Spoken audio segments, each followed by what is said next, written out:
સલાબતપુરા પોલીસે ગત રોજ મોડી સાંજે બાતમીના આધારે એક મોબાઈલ ચોર યુવકને ઝડપી પાડી તેની પાસેથી ચોરીના 9 મોબાઈલ જપ્ત કર્યા હતા।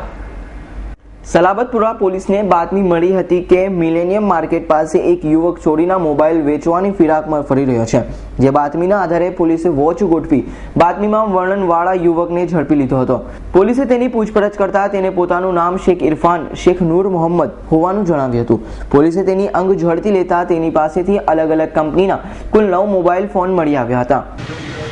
ગઈ તારીખ 8/2/15ના રોજ પોલીસ કોન્સ્ટેબલ ઉમેશ તથા સંતોષ નાઓને બાતમી મળી કે ઉમરવાડાનો એક શેખ ઇરફાન નામનો ગુનેગાર ચોરી કરેલ મુદ્દામાલ વેચવા માટે ટેક્સટાઇલ માર્કેટ વિસ્તારમાં ફરે છે અને મિલેનિયમ માર્કેટ પાસે આવવાનો છે।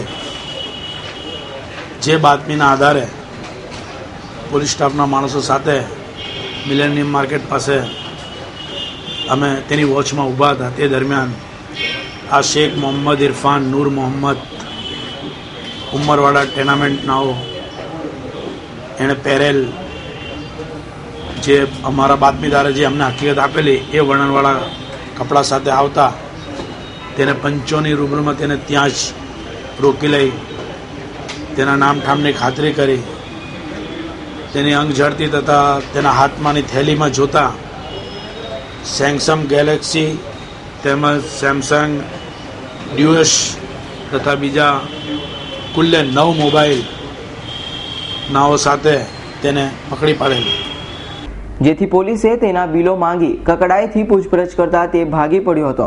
પોલીસે તેની પાસેથી ચોરીના કુલ 9 મોબાઈલ મળી કુલ 33,500ની મત્તાનો મુદ્દા માલ જપ્ત કરી વધુ તપાસ હાથ ધરી છે। Bureau report S9 news, Surat.